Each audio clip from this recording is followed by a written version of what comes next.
कि बीजेपी की जो पॉलिटिक्स है वो धर्म आधारित पॉलिटिक्स है, और जब जब ये टूटता है तब तक कुछ ना कुछ ऐसा होता है, चाहे पुलवामा हो जाए चाहे पहलगाम। अगर धर्म पूछ के मारना आतंकवाद है तो जाति पूछ के मारना भी आतंकवाद ही।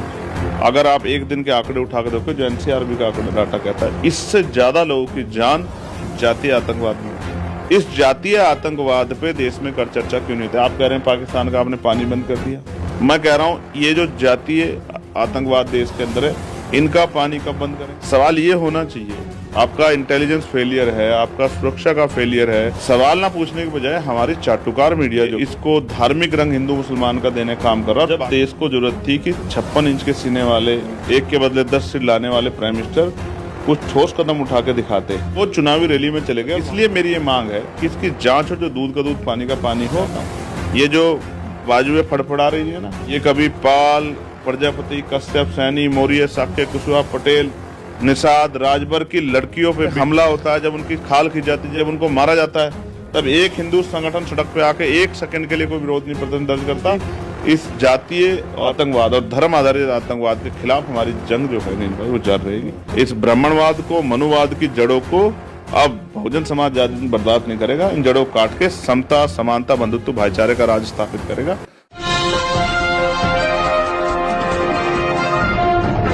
साथियों नमस्कार, मैं हूं नीरज पटेल और आप देख रहे हैं नेशनल जनमत। मेरे साथ नगीना से सांसद और आजाद समाज पार्टी के राष्ट्रीय अध्यक्ष चंद्रशेखर आजाद जी हैं। तकरीबन सबको पता है कि अमेरिकी दौरे पर थे। मैं सोच करके आया था कि जब आप अमेरिका से लौटेंगे तो चर्चा करूंगा कि कहां कहां, किन किन स्थानों पर गए, किन किन अम्बेडकराइट मूवमेंट के लोगों से मिले। लेकिन आपके जाने के बाद देश में जातीय आतंकवाद और उसके बाद अब हालिया समय में ही कश्मीर में एक आतंकवाद सामने आया। जो हुआ कश्मीर में, आपको जाना था पार्लियामेंट्री कमेटी को लेकर के, वो भी शायद दौरा रद्द हुआ। क्या लगता है आपको कि घटना होने के बाद जिस तरह का माहौल देश में इस गोदी मीडिया ने बनाया, एक्चुअल में वही परिस्थितियां हैं या आप उसको अलग ढंग से देख रहे हैं? देखिए, पहली बात तो नीरज भाई, दुखद तो है। सबसे पहले तो मैं उन परिवारों के प्रति अपनी संवेदना प्रकट करता हूं जिन परिवारजनों ने अपने खोए। किसने अपना बेटा खोया, किसने अपना पति खोया, किसने अपना भाई खोया, किसने अपना पिता खोया। 26 से ज़्यादा भारतीयों की जान गई। दुखद है, आदरांजलि उन सबको, और चिंतनीय है, और इस पर चर्चा होना बहुत जरूरी है।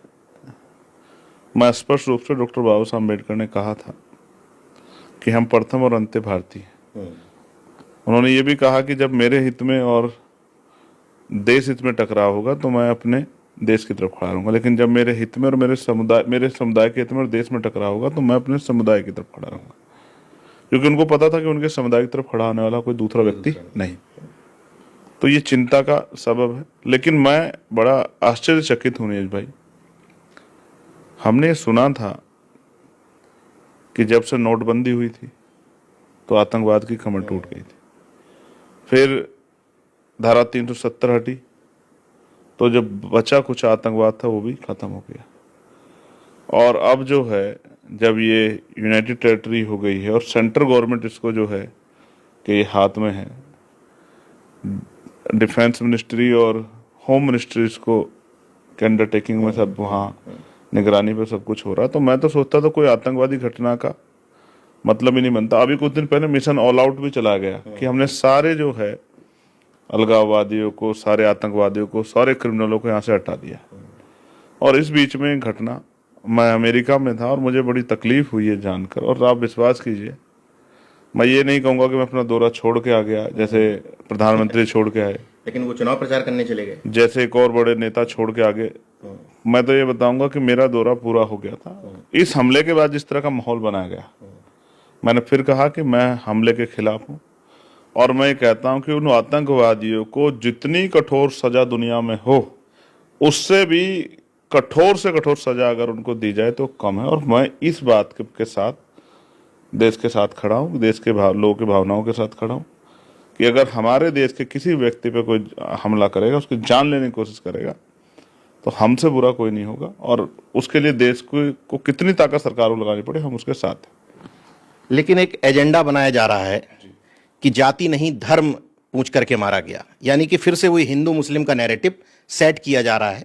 इस नैरेटिव से कहां तक सहमत है, जबकि तमाम खबरें आ रही हैं कि कश्मीरी मुसलमानों ने, स्थानीय लोगों ने सहयोग किया। बीजेपी का एक नेता खुद लिख रहा है अपनी पोस्ट पर कि ये भाई नहीं होते तो मेरी जान नहीं बचती। बहुत सारे लोग ऐसा लिख रहे हैं। क्या इस नैरेटिव को गढ़ना कि जाति नहीं धर्म पूछ करके मारा गया, इसको उचित मानते हैं? देखिए, बीजेपी की जो पॉलिटिक्स है वो धर्म आधारित पॉलिटिक्स है, और वो धर्म के आधार पर अपने वोट को इकट्ठा करके रखना चाहती है। जब जब ये टूटता है तो तब तक कुछ ना कुछ ऐसा होता है, चाहे पुलवामा हो जाए, चाहे पहलगाम हो जाए। देखिए, पहली बात तो मैं आपको बता दूं कि कुछ ऐसी सूचना और कुछ ऐसे बयान मैंने सुने कि भाई उन्होंने धर्म पूछ के मारा। धर्म पूछ के इंसानियत का कत्ल करना ये एक बड़ा अपराध है। बिल्कुल। इसे करने वाला, चाहे वो कश्मीर से रिलेटेड हो, चाहे वो पाकिस्तान से रिलेटेड हो, मेरी नजरों में आतंकवादी है। बिल्कुल। उसका कोई धर्म नहीं, उस पर वो किसी धर्म का उस पर कार्रवाई सख्त होनी चाहिए। लेकिन अगर धर्म पूछ के मारना आतंकवाद है तो जाति पूछ के मारना भी आतंकवाद ही है। सवाल ये होना चाहिए कि जहां आतंकवाद बिल्कुल खत्म हो गया था वहां 26 लोगों की जान लेने वाले कौन लोग हैं? जहां सब कुछ सीआरपीएफ के, कश्मीर पुलिस के उसमें, और वो होम मिनिस्ट्री देख रही है, केंद्र की हमारी सरकार देख रही है जो कहती है कि 56 इंच का मजबूत सरकार। तो उस सरकार के नेतृत्व में उस सरकार को जवाब देना चाहिए, सवाल उनसे पूछना चाहिए। कोई सवाल नहीं। सवाल ना पूछने के बजाय हमारी चाटुकार मीडिया जो है इस समय भी, और मैं मीडिया का तो कहूंगा कि उसका चरित्र तो बिकाऊ हो गया, लेकिन बीजेपी सरकार को मैं इस तरह देखूंगा कि उनके लोग अपनी सरकार की खामियों को छिपाने के लिए जिस तरह जात और धर्म की बातों में देश को उलझा रहे हैं वो स्पष्ट करता है।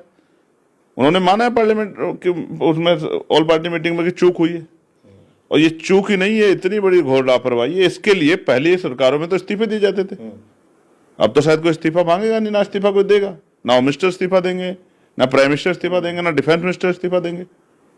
आपको ये सामान्य बात लगती है कि प्रधानमंत्री कहते हैं हम दौरा कैंसिल करके आ रहे हैं और चुनावी रैली में चले जाते हैं? नीरज भाई, देखो, देश सब देख रहा है और देश में दुनिया देख रही है कि जो प्रधानमंत्री सऊदी अरब से दौरा कैंसिल करके आए, और जब देश को जरूरत थी कि 56 इंच के सीने वाले, एक के बदले 10 सीट लाने वाले प्राइम मिनिस्टर कुछ ठोस कदम उठा के दिखाते, जो इतने गंभीर थे कि एयरपोर्ट पे मीटिंग कर रहे थे, वो चुनावी रैली में चले गए और वहां जाके बिहार की जनता को कह रहे हैं कि हम छोड़ेंगे नहीं। देश आपको कश्मीर में देखना चाहता था प्राइम मिनिस्टर साहब, देश आपको पहलगांव में देखना चाहता, देश उन पीड़ित परिवार को बीच देखना चाहता था जहां दहशत का माहौल है, वहां देश आपको देखना चाहता था, लेकिन आप वहां तो नहीं पहुंचे, लेकिन चुनावी रैली में आप पहुंच गए। तो मैं मानता हूं कि जो हमारा मीडिया है जिसके कंधों पे जिम्मेदारी है कि वो सरकार से पूछे कि खामियां कहां रही, वो खामियां पूछने के बजाय वो सिर्फ जो है ये इसको धार्मिक रंग हिंदू मुसलमान का देने का काम कर रहा है, और बाकी जो है उनका जो कैडर है जिलों में, प्रदेशों में, जैसे मुझे खबर आई कि भाई उत्तराखंड में कश्मीरी बच्चों पे हमला कर दिया, पंजाब में कश्मीरी बच्चों पे हमला कर दिया, हरियाणा में कश्मीरी बच्चों पे हमला कर दिया, चंडीगढ़ में कश्मीरी बच्चों पे हमला कर दिया, और यहाँ कह रहे हैं कि दिल्ली में जो कश्मीरी बच्चे रहते हैं। भाई तुम कौन हो? कश्मीर क्या देश का हिस्सा नहीं है? जब आप कश्मीर को अपना मानते हैं, 1, 2, 4 आदमी गलत हो सकते हैं, ऐसे तो कितने लोग यहाँ से वो हिंदू धर्म को मानने वाले थे जो एजेंट निकले, जिन्होंने जो है हमारी गुप्त सूचना लीक की थी। तो उसके आधार पे क्या पूरे समाज को, पूरे हिंदू समाज को बुरा कह दोगे? मैं आपको स्पष्ट कर दूं, उन्हीं में बचाने वाले भी थे, वो भी मुस्लिम समाज के थे, एक मरने वाला मुस्लिम समाज का था। मैं ये कह रहा हूं कि आपकी इंटेलिजेंस की इनपुट कहां थी? आपका इंटेलिजेंस फेलियर है, आपका सुरक्षा का फेलियर है, आपका पूरा जो है सिस्टम का फेलियर है। आप अपनी दोस्त को नहीं गिना रहे। इंटेलिजेंस कहां थी आपकी? आपकी पुलिस कहां थी? आपकी सीआरपीएफ कहां थी? मोदी जी के एक जेम्स बॉन्ड कहे जाते हैं अजीत डोभाल, कहते हैं कि राष्ट्रीय सुरक्षा सलाहकार इतने मजबूत हैं कि उनके रहते हुए परिंदा भी पर नहीं मार सकता। आए, हमला किया, चले गए, मुठभेड़ भी नहीं हुई। अब ये राष्ट्रीय सलाहकार साहब जवाब दें कि वो एंट्री कर गए हथियारों के साथ, हर जगह चेकिंग होती है वहाँ, वो हथियारों के साथ कैसे एंट्री कर गए, हथियार उनके पास कहाँ से आए, खुले मैदान में मार के खुले मैदान में मार के चले गए, वहां कोई सुरक्षा व्यवस्था नहीं थी। और एक और चीज जो पीड़ितों द्वारा बताई कि 1.5 घंटे हाँ, उसके बाद भी लोग तड़पते रहे, लेकिन एम्बुलेंस नहीं पहुंची, डॉक्टर के यहाँ नहीं ले जाया गया, बल्कि स्थानीय लोगों ने 1.5 घंटे में पुलिस नहीं पहुंची, 1.5 घंटे में सुरक्षा एजेंसी नहीं पहुंची। मैं फिर ये क्यों ना मानूं कि इसकी कठोर जांच होनी चाहिए, इसकी सुप्रीम कोर्ट की निगरानी में और सीबीआई द्वारा इसकी जांच हो। हालांकि सारी एजेंसियों को सेंट्रल गवर्नमेंट इन्फ्लुएंस कर सकती है, लेकिन फिर भी क्योंकि हमें न्यायपालिका पे भरोसा है, हमें अपनी जांच एजेंसी पे भरोसा, इसलिए मेरी ये मांग है कि इसकी जांच हो, जो दूध का दूध पानी का पानी हो। क्योंकि मैं फिर कह रहा हूं, मैं देश के साथ खड़ा हूं, देश की भावनाओं के साथ खड़ा, लेकिन मुझे इस मामले में बहुत सारी चीजें दिखाई दे रही है जो फेलियर है, और मैं कहता हूं सरकार को जिम्मेदार लेनी चाहिए। और मैं आपको एक चीज और बताता हूं, ये सच है कि हमारे 26 से ज्यादा लोगों ने जान गंवाई है। इस पे मेरा शक ये भी हो जाता कि आतंकवादी इतने दयावान नहीं हो गए कि उनकी पत्नी को कहे कि जाओ उसको छोड़ दिया, बच्चों को छोड़ दिया। आतंकवादी होता है, वो तो अपनी संख्या बढ़ाता कि हमने इतने लोगों को नुकसान पहुंचा दिया। ऐसा लगता है जैसे कोई खेल है कि जाओ घर जाके मोदी जी से कह देना, ठीक है, वो मैसेज जो सूट करे गोदी मीडिया। अब आप समझो, ये पूछना बताना कि वो मुस्लिम नहीं थे इसलिए मुस्लिम नहीं थे इसलिए मारा गया, और फिर मोदी जी को कह देना, जैसे एक पिक्चर का कोई सीन बना हुआ हो ना, वो बिल्कुल ऐसा लगता है। लेकिन उससे बड़ी बात है, ये तो आतंकवाद है जिसमें धर्म की बात हो रही है। लेकिन जो जातीय आतंकवाद भारत में, अगर आप एक दिन के आंकड़े उठा के देखो, जो एनसीआरबी का आंकड़ा डाटा कहता है, इससे ज्यादा लोगों की जान जातीय आतंकवाद में होती है। कहीं बारात के रोकने पे, कहीं घोड़ी पे बैठने पे, कहीं मूछे रखने पे, कहीं मोटरसाइकिल चलाने पे, कहीं मटकी से पानी छूने पे। एक महीने में ही इतनी हो गई जाती घटना। और मैं आपको क्या कह रहा हूँ, कहीं बुलंदशहर में 4 लोगों पे गाड़ी चढ़ा के, कहीं किसी को पीट के मार के, कहीं ट्रेन में किसी को पीट के मार के, और तमाम तरह से। मैं वहां था और इतने मसलों पे मुझे वहां जो है दिन रात के फर्क के बावजूद चर्चा करनी पड़ी थी, अपनी बात रखनी पड़ रही थी। कई महिला को पीट के मार दिया है, कई मीणा समाज पे जो है राजस्थान में हमला कर दिया। जिस तरह का जो नरसंहार इस जातीय आतंकवाद पे देश में कर चर्चा क्यों नहीं होती? आप कह रहे हैं पाकिस्तान का आपने पानी बंद कर दिया, मैं कह रहा हूं ये जो जातीय आतंकवाद देश के अंदर है, इनका पानी कब बंद करेंगे, इनको सजा कब दिलाएंगे, इस पर चर्चा कब कराएंगे? मैंने पार्लियामेंट में भी कई बार कहा कि पहले schedule caste, schedule tribe, backward पे जो हमले होते हैं उन पर चर्चा होती थी, अब नहीं होती है। लगातार ये संख्या अपराधों की बढ़ रही है, और लगातार डर के साए में कमजोर वर्ग के लोग, और उनमें भी महिलाओं पे जो हिंसा हो रही है, लेकिन कभी कोई चर्चा नहीं होती।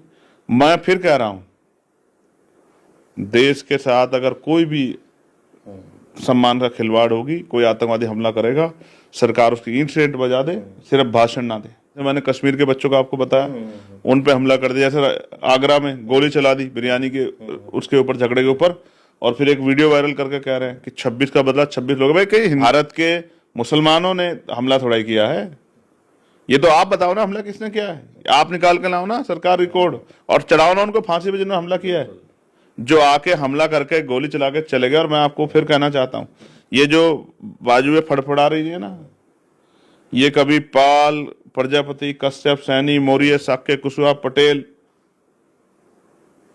निषाद, राजभर की लड़कियों पे, बेटियों पे, जब उनको भी हिंदू बताया जाता है, जब उनपे ये हिंसा होती है, तब इनमें से कोई संगठन, हिंदू संगठन सड़क पर निकल के नहीं आता उनके लिए आंदोलन करने के लिए।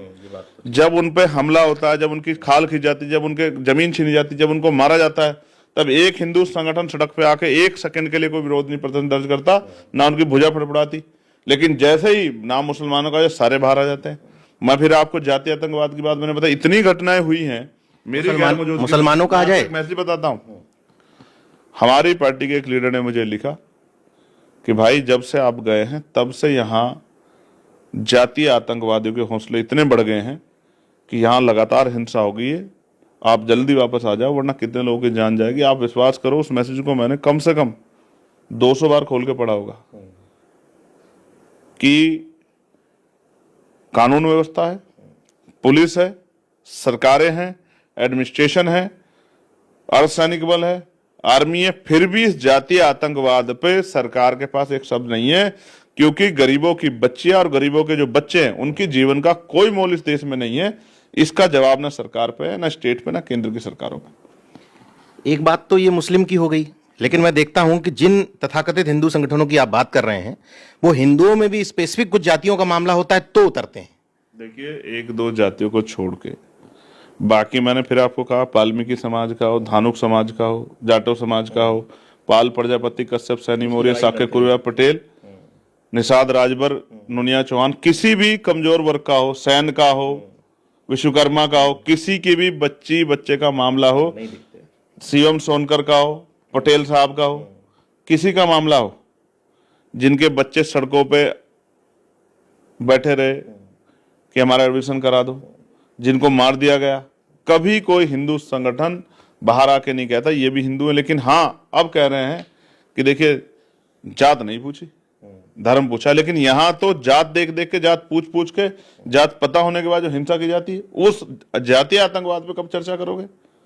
मेरा बस चले तो मैं आपको, क्योंकि हमारे यहाँ इस बार मीटिंग थी होम कमेटी की, तो हमारे यहाँ मैंने उनसे पूछा कि एनसीआरबी के डाटा जो है वो दो डिजिटल इंडिया है, 2-2 साल बाद क्यों रिलीज कर रहे हो? सही बात है।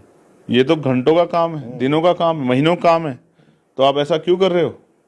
तो उन्होंने कहा नहीं, हम इस पर गौर करेंगे। मैं आपको फिर कह रहा हूँ, आप अगर आंकड़ा उठा के देखोगे तो यहाँ 26 भाइयों की, मेरे भाइयों की जान गई है, जिनका मुझे दर्द है, जिनके परिवार के प्रति मेरी संवेदना है। और मैं तो सरकार से मांग करता हूँ 1-1 करोड़ रुपए का मुआवजा उन परिवारों को दिया जाए, उनको शहीद की तरह जो है उनको दर्जा दे, क्योंकि सरकार की लापरवाही की वजह से हुआ है। ठीक है, उन परिवारों की पीड़ा सुनी, वो बच्चे क्या कर रहे हैं, सरकार क्या कर रही थी, पुलिस क्या कर रही थी, सीआरपीएफ क्या कर, एडमिनिस्ट्रेशन क्या कर रहा था, 1.5 घंटे तक कोई आया नहीं। इसका जवाब सरकार के पास देने को है? हवाई जहाज की रेट बढ़वा रही थी सरकार। हाँ, ये देखो, आपदा में अवसर। आप, ये हमेशा होता है, चाहे कोई धार्मिक कार्य, वैसे सबसे बड़े हिंदू हैं, लेकिन जब धार्मिक कार्य होगा, प्रयागराज होगा, तो ये टिकट के रेट बढ़ा देंगे। और जब वहां से लोगों को लौटना था तो उन्होंने टिकट के रेट बढ़ा दिए। जो टिकट 4,000 रुपए का था वो उन्होंने 12,000 14,000 कर दिया, क्योंकि इनको आपदा में भी जेब काटनी है। और सरकार इस बात का बैठ कर तमाशा देखती है। हमेशा होना ये चाहिए था कि जितने लोग वहां से लौट रहे घर से इस्लाम पे जाए, तो इसकी व्यवस्था सरकार करती, उनके टिकट करा के देती, उनको रुकने की व्यवस्था कराती। लेकिन इसको कराने की वजह, ये काम कश्मीर के लोगों ने तो किया। हमारे यहाँ की मीडिया और हमारे यहाँ की सरकार तो सिर्फ और सिर्फ अपना बचाव कर रही थी, और मीडिया तो पूरे उसको एक अलग रंग देने का प्रयास कर रही थी। इस जातीय और आतंकवाद और धर्म आधारित आतंकवाद के खिलाफ हमारी जंग जो है नीरज भाई, वो जारी रहेगी। हमारी पार्टी भी सब जगह पे अपना जो है संवेदना प्रकट करने के लिए श्रद्धांजलि के कार्यक्रम उन्होंने रखे हैं। लेकिन मुझे तब तक श्रद्धांजलि मैं मन से स्वीकार नहीं करूँगा जब तक कोई ठोस कार्रवाई सरकार नहीं करती। सिर्फ बातें, गाल बजाई करके, रैली में भाषण पढ़ के, जैसे मोदी साहब पढ़ाए, या कहीं और जो है टीवी में बैठ के भाषण पढ़ के, कमरे में मीटिंग करने से काम नहीं चलता है। हालांकि मुझे लगता है बाद लोग भूल जाएंगे, हो सकता है कोई सर्जिकल स्ट्राइक टाइप भी हो जाए, 8-10 लोग मारे जाए, मगर इस घटना में कौन शामिल है, चाहे वो कश्मीर का है, चाहे वो भारत का है, किसी पार्टी का है, चाहे वो पाकिस्तान का, वो सामने आना चाहिए। आप देखो अमेरिका को, उसने, मैं अभी जब न्यूयॉर्क में था तो वर्ल्ड ट्रेड सेंटर देखा मैंने, उस पर हमला जिन्होंने किया था उन्होंने छोड़े नहीं उनको। ये होती है देश की गरिमा का सम्मान बढ़ा। और मैं इंतजार कर रहा हूं कि जो नारा लेके हमारे प्रधानमंत्री आए थे, उस नारे को सच कब होगा। एक जवान तो हमारा और फंसा हुआ, ये भी मुझे सूचना है, एक जवान हमारा जो है वो सीमा पार हो गया, तो एक जवान तो फंसा, वो जवान ही वापस आएगा नहीं आएगा, मुझे तो अभी उसकी भी चिंता। मैं प्रधानमंत्री से मांग करता हूं कि हमारे जवान को सकुशल वापस लाने के लिए सरकार प्रयास करे। खैर, मुझे आश्चर्य तो है कि मुठभेड़ होती है अमूमन, मैंने तो जब से देखा, लेकिन यहाँ मुठभेड़ जैसी कोई चीज नहीं थी। खैर, आपने कुंभ का नाम लिया तो अचानक से एक बात याद आ जाती है कि निश्चित तौर पर जो मरे उनमें से कुछ लोगों ने बताया कि अधर्म पूछ करके मारा गया, हालांकि मुस्लिम भी मरा। लेकिन कुंभ में इनका आधिकारिक आंकड़ा 26 है, कुंभ का आधिकारिक आंकड़ा माने, हालांकि उस आंकड़े को कई लोगों ने 30। फिर भी अगर इनका इससे ज्यादा था, वहां 30 के 30 हिंदू मरे थे। तो क्या वो इस मीडिया के लिए वो हिंदू किसी दूसरे देश के थे, किसी दूसरे धर्म के थे, उन पर इतना चीख पुकार क्यों नहीं थी? देखिए, जहां सरकार का फेलियर है वहां मीडिया का कोई जो है इस तरह का सवाल सरकार के ऊपर नहीं है। वो भी हिंदू ही थे, वो हिंदू धार्मिक कार्य में ही गए थे, लेकिन उनका दोष ये है कि सरकार की लापरवाही कारण उनकी जान चली गई। और ये तो एक 30 का आंकड़ा है, असल आंकड़ा तो छिपाया गया, और लाइक 1500-1600 लोग तो मिसिंग थे, जिनका यही नहीं पता वो कहाँ चले गए हैं। तो मैं फिर आप कह रहा हूं, वो हिंदू नहीं थे, उनके परिवार के आंसू आंसू नहीं थे, उनकी तकलीफें नहीं थी। जब उनको ये कहा गया, नहीं बैठ रहे थे, एजेंडे में फिट नहीं। वो जब उनके परिवारों को कहा गया कि लाश ले जाओ, लेकिन इस शर्त के साथ कि ये स्वीकार करके जाओ कि ये नहीं कहोगे कि वहां उसमें कुंभ के मेले में जो है भगदड़ में इनकी जान गई है, किस तरह लोगों ने खून किया, और अभी तक लोग इंतजार में बैठे हैं क्योंकि वो एजेंडे में फिट नहीं बैठता है, वहां से पॉलिटिक्स नहीं होती है। इसलिए जो है आप उस पर चर्चा नहीं करोगे, आप उस पर सवाल नहीं खड़ा करोगे, इसमें माइक नहीं घुसेड़ोगे सरकार के मुंह में। लेकिन अब जाके आप कश्मीर में माइक घुसेड़ोगे, अब जाके आप जो है कश्मीर में। लेकिन मैं तो फिर कहता हूं ना, हमारा चरित्र दोहरा नहीं है, हम देश के साथ खड़े हैं, और इस पे अगर सरकार कार्रवाई करती है तो सरकार के साथ खड़े हैं, लेकिन फिर इस बात के साथ भी कि जवाब तो सरकार को देना पड़ेगा।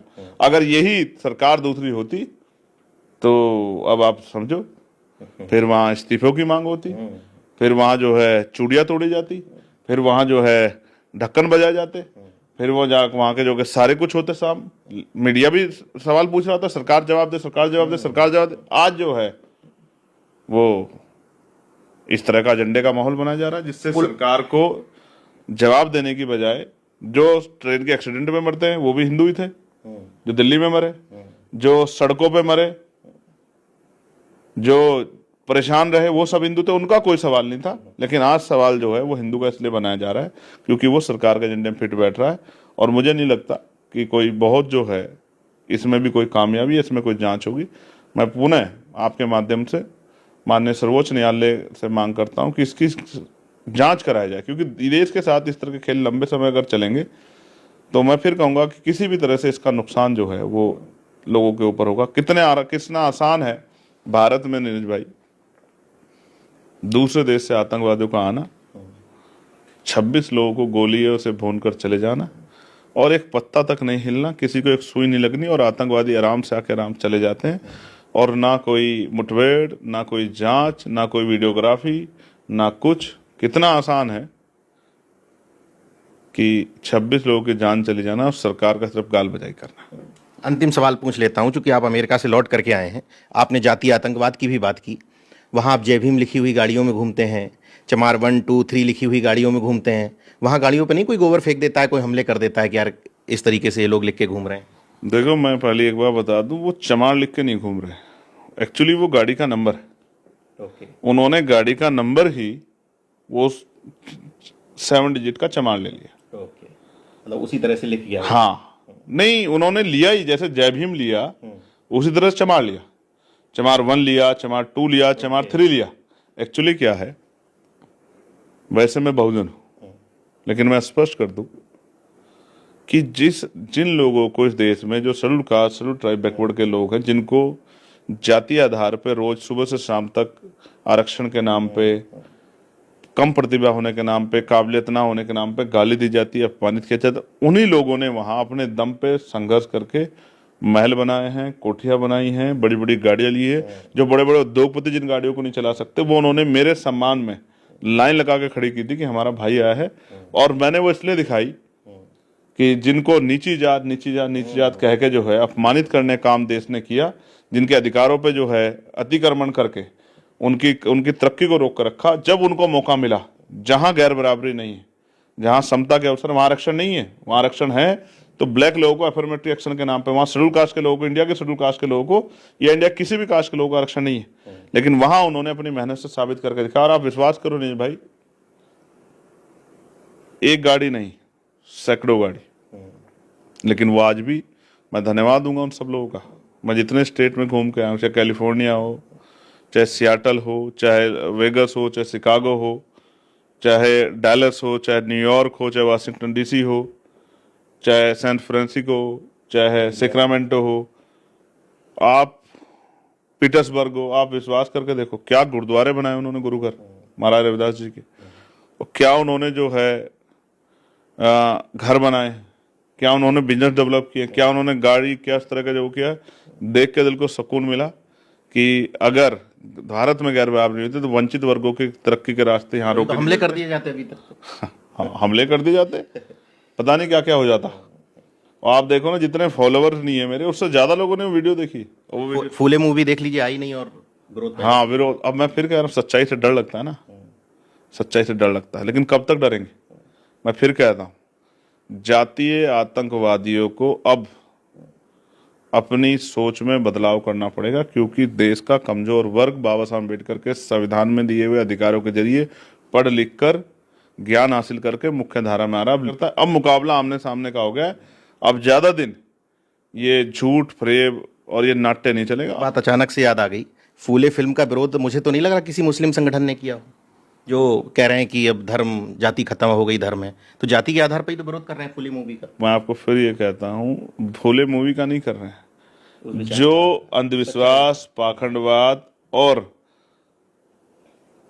सामाजिक व्यवस्था में बड़ा छोटा ऊंचा नीचापन बना के जो लोगों को के तरक्की में जो अवरोध पैदा किया गया था, कमजोर वर्गों को आगे बढ़ने जो रोका गया था, वो उनका जो झूठ था वो जनता के सामने ना जाए, इसलिए पीड़ हो रही है। और ये पीड़, अब मैं फिर कह रहा हूँ, फूले मूवी बनी है, कल हो सकता है पेरियार मूवी बने, परसों हो सकता है पेरे लली यादव मूवी बने, फिर मामला रामसु वर्मा जी के ऊपर, फिर संतराम बी प्रजापति जी के ऊपर बने, फिर बाबू जगदेव प्रसाद जनवाद कपूरी ठाकुर जैसे मांझी जी के ऊपर बनी है, जिन्होंने पत्थर का सीना चीर दिया था। फिर काशीराम जी के ऊपर मूवी बने, डॉक्टर बाबा साहब अम्बेडकर के ऊपर मूवी बने। फिर कितनों कौन कौन सी मूवी से रोकोगे? सबने जातिवाद का सामना करके और इस जातिवाद को के कलंक को मिटाने के लिए, देश से के ऊपर जो कलंक है जातिवाद का, इसको मिटाने के लिए एडी चोटी का जोड़ लगाया।